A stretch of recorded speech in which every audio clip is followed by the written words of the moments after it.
Hello everyone and welcome back to the 500 horsepower tournament. I don't have anything else to say, so let's get into it. So, for round 6, we're gonna be racing on one of the most popular Japanese racetracks, that is Fuji Speedway. However, there's one small problem. The track is in the middle of a giant rainstorm.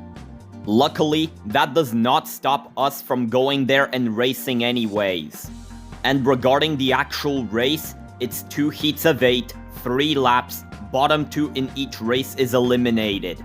And with everything clarified, let's get into the actual races.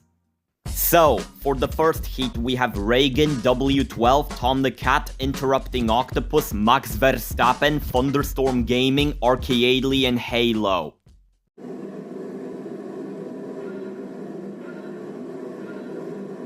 We start the race with what looks like W12 already managing to overtake Reagan, with the Impreza now trying to make sure that nobody else manages to overtake it.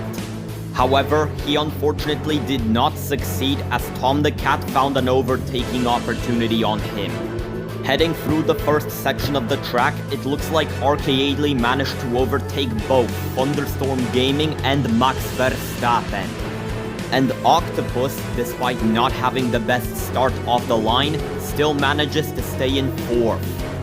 While that is happening, Max Verstappen gets overtaken by Halo, and now Thunderstorm Gaming is trying to make sure he doesn't get overtaken too.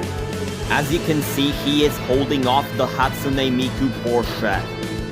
In the front, Tom the Cat manages to successfully catch up to W12 and also overtakes him no problem.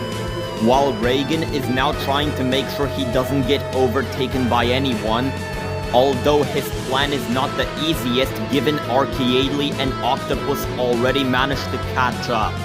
Going through this braking zone, it looks like Octopus is going for the overtake, while Thunderstorm Gaming tried to do the same thing on the RGT but unfortunately did not succeed in that. While Max Verstappen's M2 competition has already fallen down to last place, this could be really bad for it. Regardless, Arcaadely continues trying to overtake Octo, who himself is trying to make it past the Impreza. But as you can see, the Impreza itself is actually managing to fight back against the MX-5. While in the front, it looks like the Audi TT got gapped by the Tesla. Since it looks like Tom the Cat isn't really getting affected much by the rain. The rest of the competitors in this race, however, are getting affected. And it shows by the Tesla building a gap over them heading into the second lap, with W12 following him right after. As you can see by the gap between the Impreza, W12 also managed to somewhat build a gap. While going through the straight, it looks like the MX-5 reached the Impreza's overtaking distance. And it also looks like Thunderstorm Gaming was successful in overtaking Arcaadely on the straight. But despite that, Arcaadely still continues to battle against the M3 GTR. Going through the first section of the track, Halo is trying to overtake Arcaadely but not really succeeding at the moment from what I can tell. But on the opposite end, Octopus successfully overtook Reagan and took the podium away from him, with the MX-5 now trying to gain ground on W12. And also with the Impreza now having to deal with holding off 3 cars at once. While Reagan does that, Halo managed to overtake Arcaadely and get himself out of the danger zone, reaching Reagan's overtaking distance along with Thunderstorm Gaming, who managed to successfully get past him. And as if things couldn't get worse for the Impreza, so did Arcaadely right after, putting the Hatsune Miku Porsche back in the danger zone as a result. And while that is happening, Max Verstappen is like literally just trying to keep up with the group. Unfortunately, it just doesn't look like the M2 competition has the pace for that. And I guess Reagan joins him given Halo overtook him. Meanwhile, further in the front, it looks like W12 fell down to 3rd place given Octo managed to successfully overtake him, with the MX-5 now off to catch Tom the Cat, who at this point has a pretty big lead over everyone. Meanwhile, W12 is just making sure Thunderstorm Gaming doesn't take his podium in the corners. And as you can see, he seems to be succeeding in doing that. Meanwhile, further back, Halo is once again trying to make it past Arcadely, which, despite Halo being kinda slowed down by the rain, he still manages to reach Arcadely's overtaking distance. And while doing so, also manages to gap Reagan and Max Verstappen, leaving both of them in the danger zone. But with one lap remaining, I'm pretty sure there's still a chance for that to change. Anyways, on the straight, Halo easily made it past Arcadely and also reached Thunderstorm Gaming's overtaking distance, who at the moment is continuing to try to make it past the Audi TT. However, W12 doesn't let himself lose the podium that easily. Meanwhile, in the front, Interrupting Octopus somewhat built a gap over him. But either way, as they head through the actual corners themselves, it looks like W12 really is giving it all he's got. In the meantime, Halo once again reaches overtaking distance of the M3 GTR, but unfortunately does not overtake it. Heading through the outside of the track, Arcadely is trying to overtake back the Hatsune Miku Porsche, and he succeeds in doing that. Despite all the chaos behind him, W12 was still able to stay in third. That is, until Thunderstorm Gaming successfully found an overtaking opportunity on him. Both build up more speed as it's neck and neck between the two cars. Luckily, W12 was able to stay in third place. On the braking zone, the M3 is trying to overtake again, while Octo is just chilling in second place due to not really being able to keep up with the Tesla. And despite not succeeding in overtaking, that doesn't stop Thunderstorm Gaming from continuing to try. It all comes down to this between everyone. And as you can see, it doesn't look like the Tesla is doing any last-minute mistakes on the set section. He has also successfully made it to the final turn before the straight, where his Tesla doesn't seem to be making any last-minute mistakes either. Looking back, thanks to this replay camera, I can tell that Halo tries to overtake Arcadely before the straight.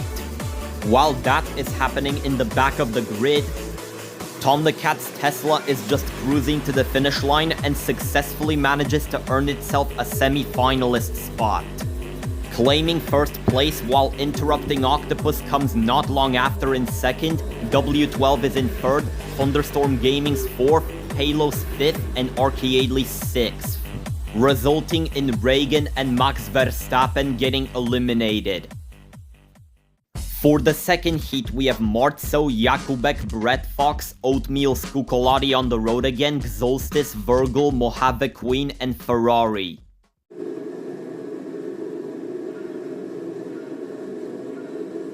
And we are off with what looks like Marzo having not the best start of the line, which allows Brett Fox to easily overtake him.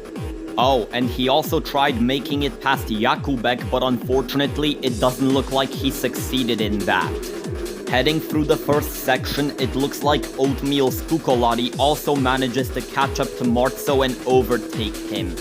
Not only that, but he also found an overtaking opportunity on Brett Fox, which I know for a fact the GT40 took that overtaking opportunity without hesitation, with Brett Fox now trying to gain that position back from him.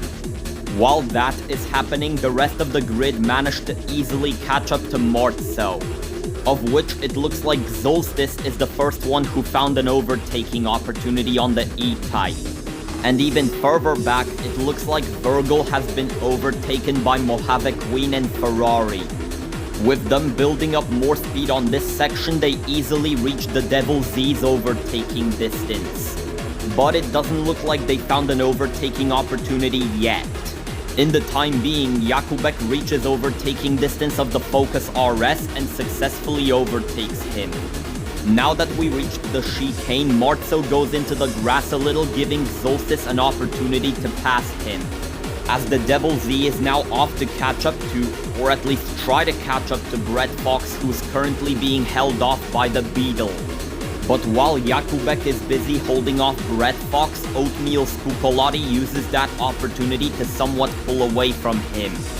While further back, it looks like Marzo continues to make sure Ferrari and Mojave Queen don't overtake him. Although achieving that may not be the easiest given that we have now reached the straight. And on the set straight, it looks like Oatmeal Scucolotti is zooming off into the second lap. Also on the set straight, it looks like Brett Fox is trying to battle Jakubek, but it doesn't look like he's really succeeding in that. With the Devil Z not too far behind him, and even further back, it looks like Marzo was unfortunately not successful in holding off Mojave Queen and Ferrari, meaning that he has now joined Virgil in the danger zone. Given that, unlike the 512BB and the C8, the Lexus LFA wasn't able to make it out of the danger zone yet. Now we head through the first section of the track where Mojave Queen manages to easily catch the Devil Z, already trying to find an overtaking opportunity on it, while Jakubek is trying to make sure he doesn't lose time by going wide. While he does that, Oatmeal Scucolotti has already managed to build a gap over everyone, which is really impressive given the rainy conditions. And making it through the long corner, Mojave Queen tried overtaking the Devil Z but got overtaken by the C8 instead. However, she manages to easily overtake him back on this corner. She reached Xolstice's overtaking distance again, with her overtake being indeed successful as she also manages to overtake Brett Fox while she's at it. As it looks like Jakubek is now the only one who stands in her way. But as they make it to the actual braking zone itself, Jakubek's Beetle goes wide, but luckily that does not affect his placement. As you can see, he is still ahead of Mojave Queen. And I guess the overtake from earlier means that Brett Fox is no longer on the podium. Also, from what I can tell, there seems to be a bit of carnage in the back, with Ferrari overtaking Solstice and also nearly being overtaken by Marzo as well, with the Devil Z now fighting for its life in the back of the grid, trying to make sure it doesn't enter the danger zone. And we'll see if he's capable of doing that on the straight, which not long before she even made it to the straight, Mojave Queen easily makes it past Jakubek, as the 512BB is now off to catch up to the GT40. Not only that, but it also looks like Brett Fox is being chased down by Ferrari. And going into the final lap, it looks like Virgil successfully made it past the E-Type and is now trying to do the same overtaking maneuver on the Devil Z. That is, until he has to slam the brakes as not to overshoot the braking zone, which not only gave Solstice some time to try to pull away from him, but it also allowed Marzo to nearly overtake him back. Meanwhile, in the front, it looks like Brett Fox and Ferrari both reach Jakubek's overtaking distance, or at least try to anyway, with the Focus easily achieving that due to Jakubek nearly spinning in the Beetle. While that is happening, Mojave Queen has been closing in the gap between the GT40. As you can see on this braking zone, she has closed in the GT40's gap by a lot. And with that in mind, Oatmeal Scucolotti is now just trying to hold ground over her 512BB, which seems to be working in his case on this speed section. But as the 512BB builds up more speed on the set section, that doesn't last very long. She closes in the gap on the braking zone and instantly finds an overtaking opportunity on him. In the meantime, both Brett Fox and Ferrari managed to make it past Jakubek, with Ferrari also overtaking the Focus RS. Not only that, but on the previously mentioned braking zone, Xolstice also found an overtaking opportunity on the Beetle. And now that they made it to the final section, it looks like both him and Jakubek are trying not to get overtaken by Virgil, given it looks like the LFA has closed in the gap between the two of them. Going through the final turn before the braking zone, it looks like Ferrari manages to close in the gap by a lot between the GT40. But I'm not sure if that's gonna be enough to reach Oatmeal Scucolotti's overtaking distance. As for Mojave Queen, just like that, she has earned herself a spot into the semi-finals. With her 512 BB in first, Oatmeal Spucolotti on the road again in second, Ferrari in third, Brett Fox in fourth, with Xolstis and Jakubek rounding out the back in 5th and 6th place respectively, meaning that it is the end of the road for Virgil and Martso. And that's about it for round 6. With that, we are now down to our 12 semi-finalists. Anyways, if you enjoyed, which I know you did, like the video, and maybe even consider subscribing. I would really appreciate it. Thanks for watching, good luck to the 12 remaining contestants in the tournament, and I'll see you in the semi-finals.